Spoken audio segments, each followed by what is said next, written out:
Hey everyone, welcome back. You know how much we love to deep dive into great books, Oh, yeah, absolutely. and you guys have been requesting this one like crazy. I can't say I'm surprised it's such a powerful story.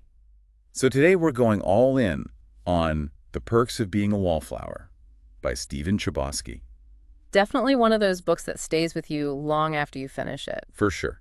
So whether you're here for a book club refresher or you're just curious about all the hype, Or maybe you just want to relive the magic. we've got you covered. We're going to break it down, talk about the characters, the themes, those unforgettable moments. Exactly. And I think one of the things that makes this book so unique is the format, Right. right? It's all written in letters. Right. It's like we're reading Charlie's secret diary, Yeah, our main character, Charlie, is writing to this anonymous someone. We never find out who it is. which makes it even more intimate, you know? Yeah. Like we're getting this direct window into his thoughts and feelings. And Charlie, well, he's not your typical high school hero. He's definitely more of an observer, you know? He's that quiet kid in the corner watching everything, taking it all A in. wallflower, Exactly. He even calls himself that at one point. which makes you root for him even more. Yeah. You want him to find his place, to find his people. And he's dealing with some serious stuff, too.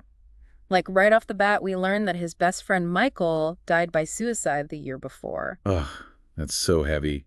And it's clear that Charlie's still carrying so much grief and guilt. He mentions spending time in a hospital. He has panic attacks. He doesn't really sleep well. Yeah, it's like he's trying to navigate this world that suddenly feels so fragile, so uncertain. And then he meets Sam and Patrick. Okay, so Sam and Patrick are seniors. Yeah. They're kind of the cool kids, the free spirits. Yeah, they're everything Charlie isn't. They introduce him to a whole new world. Like literally they take him to parties, they take him to see the Rocky Horror Picture Show. They open his eyes to music and art and experiences he never even knew existed. And there's this one scene that I think perfectly captures this feeling of liberation. You're talking about the tunnel scene, right? Yes. Yeah. They're driving through this tunnel, music blasting, and Charlie's in the back of the truck, and he just yells, "I feel infinite." I get chills every time I read that part. It's such a pure expression of joy and freedom. Right. It's like in that moment, he's truly alive.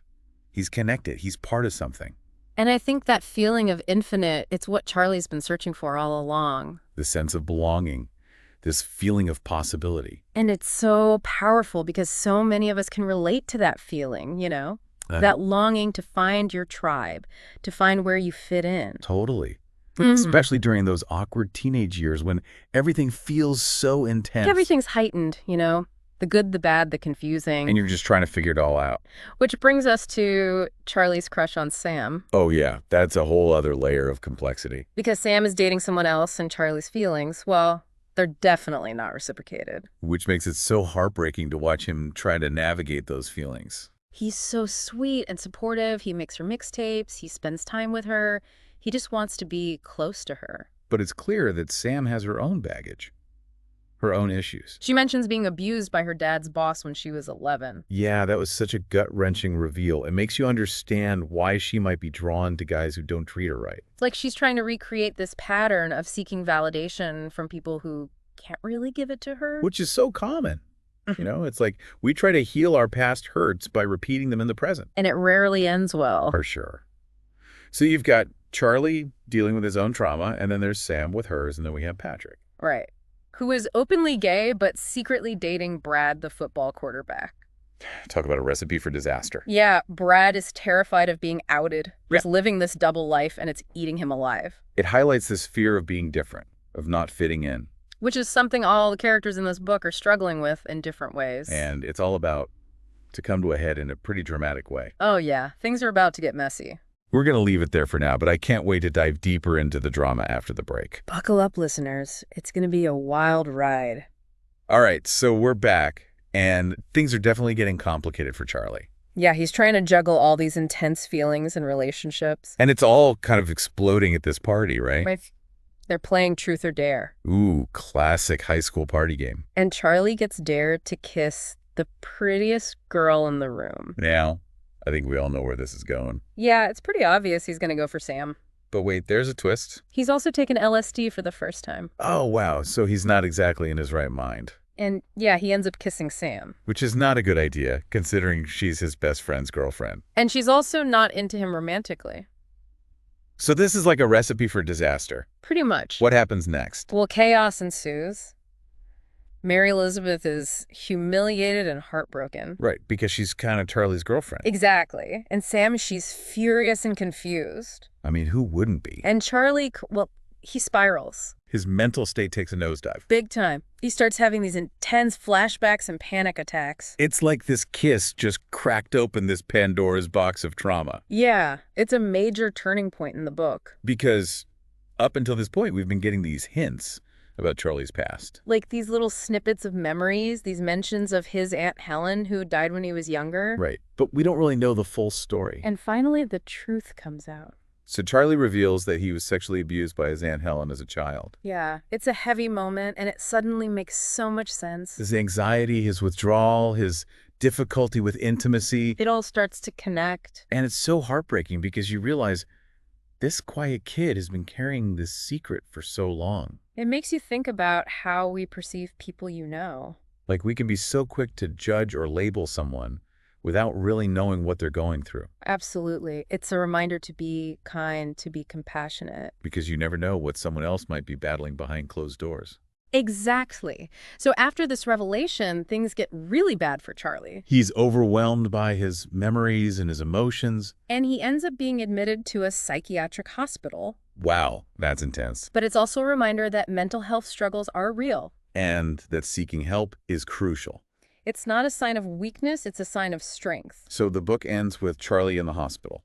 Well, not exactly. There's an epilogue. Okay, so does he get better? It's kind of a bittersweet ending. What do you mean? Well, Charlie reflects on his journey, on his friendships, on everything he's been through. And does he find any kind of resolution? He starts to understand himself better. He starts to believe that he deserves love.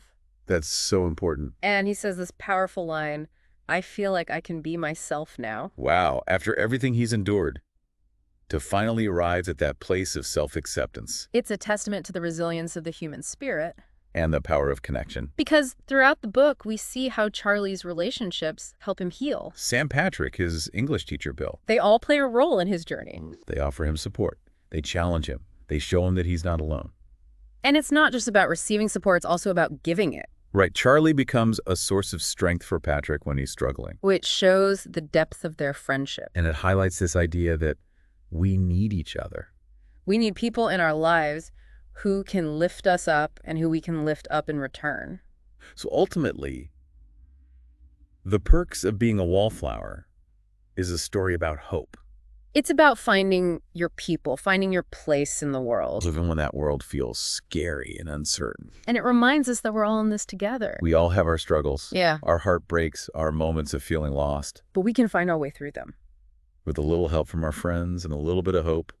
Okay, so we've talked a lot about the emotional journey of The Perks of Being a Wallflower. Yeah, it's a pretty intense book. Definitely.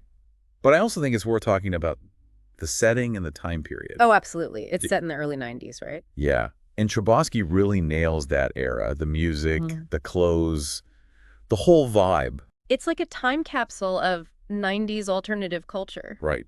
Charlie and his friends are listening to the Smiths and Nirvana. They're going to see the Rocky Horror Picture Show. It's this whole world of grunge music and ripped jeans and this feeling of rebellion. And I think that setting really adds to the story. It gives it this sense of authenticity. Yeah, it grounds it in a specific time and place, but at the same time, the themes are so universal. Exactly. Like every generation goes through that feeling of being an outsider, of trying to find where they belong. Totally. And I think that's why this book continues to resonate with readers today, even though it was published back in 1999. Right. It speaks to this timeless experience of adolescence, of figuring out who you are in a world that doesn't always make sense. And it also highlights the importance of finding your people, finding those who accept you for who you are. Like Charlie finds with Sam and Patrick. They create this safe space for him to be himself, even when he's struggling. And they challenge him to grow, to step outside of his comfort zone. Like when they take him to that first party, or when they introduce him to all this new music. It's like they're opening up his world, showing him all these different possibilities. And I think that's such a beautiful metaphor for the power of friendship.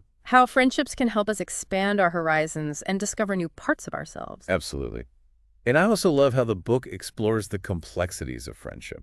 Right. It's not always easy. It's not always perfect. Like when Charlie kisses Sam at that party. Yeah, that throws a major wrench into their dynamic. But ultimately they work through it. They forgive each other. They understand each other's flaws. And I think that's realistic, you know? Real friendships are messy. They have ups and downs. But the true ones, they survive the challenges. Exactly. And they become even stronger because of them. So as we wrap up this deep dive into the perks of being a wallflower. I'm kind of sad to see it end. Me too. Yeah. It's been such a thought-provoking journey. And I think we've just scratched the surface. Oh, for sure. There's so much more to unpack in this book. So many layers and nuances. But I hope we've given you a good starting point. And maybe inspired you to pick it up again or read it for the first time. Because it's a story that deserves to be read and reread and discussed and debated. It's one of those books that stays with you long after you finish it. And that's the mark of a truly great story. Absolutely. So thank you for joining us on this deep dive into the perks of being a wallflower. It's been a pleasure exploring this book with you. And we hope you'll join us again for our next deep dive. Until then, keep reading, keep thinking, keep exploring. And remember, we accept the love we think we deserve.